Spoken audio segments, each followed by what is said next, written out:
मंत्री गडचिरोली बघतायत, ते पालकमंत्री आहेत आणि म्हणून अशा अनेक वेळा मला धमक्या आल्या, पण या अशा धमक्यांना मी कधी भीक घातली नाही. धमक्यांना मी कधी घाबरलो नाही, घाबरणारही नाही. जालन्यात आज 10वीचा पेपर होता. आज 10वीचा पेपर फुटलेला आहे, काय सांगाल?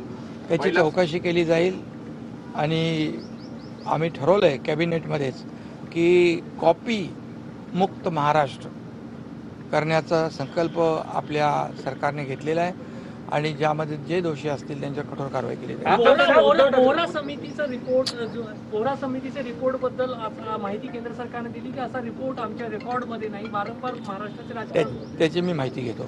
सर, आज काही मोठे नेते, काही नगराध्यक्ष, काही नगरसेवक या ठिकाणी नागपुरात प्रवेश करताय. तुमची होर्डिंग दे धक्का लागले, नेमके कोणाकोणाला धक्के देणार आहे विदर्भातील दौऱ्यात? जपानचा याला संदर्भ आहे. जपानचा संदर्भ आहे. ज्या पद्धतीने रोज येत आहेत, धक्का देत आहेत. जपान झालाय. उद्धव ठाकरेंचं म्हणणं आहे हिरोशिमाचा बॉम्ब तुम्ही टाकला होता. उद्धव ठाकरे म्हणतायत जपान त्यांचा झाला, त्यांच्या रोज भूकंपाचे धक्के बसतायत. त्यामुळे तुमचा बॉम्ब नागपुरात कोणाला धक्के देत आहे आज? तुम्ही दिसणार पण नाही, उद्धव ठाकरे म्हणाले. कसं आहे, ह्याच्यामध्ये काही लोक म्हणाले धक्कापुरुष झालोय. खरं म्हणजे त्यांना या विधानसभेच्या निवडणुकीमध्ये लोकांनी मजबूत धक्का देऊन कायमचं घरी बसवलेलं आहे.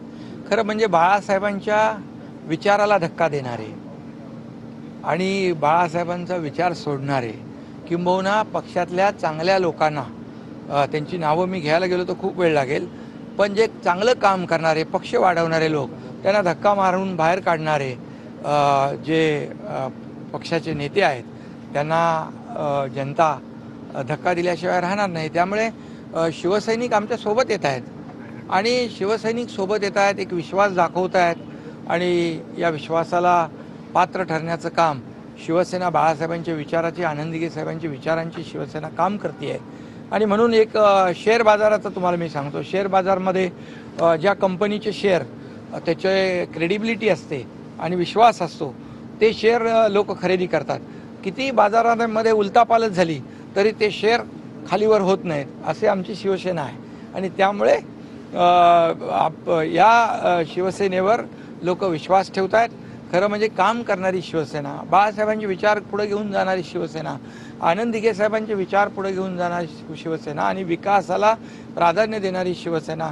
म्हणून 2.5 वर्ष मी जे काम केलं, महायुती, मी, देवेंद्रजी, अजितदादा, एक टीम बनवून काम आम्ही केलं आणि त्याचा परिपाक जो आहे या विधानसभेत दिसतोय. नाशिक रायगडचा तिढा कधी सुटणार? पालकमंत्री लवकरच सुटेल तिढा. ज्या सवलती एसटी बसमध्ये दिलेल्या आहेत त्याच्यामुळे एसटी तोट्यात जाता असं आता प्रताप सर नाईक म्हटले की मोफत सवलती दिल्यामुळे एसटी तोट्यात जाते. लाडक्या बहिणीची सवलत, मुख्यमंत्री माझी लाडकी बहीण योजना बंद होणार नाही, बंद होणार नाही.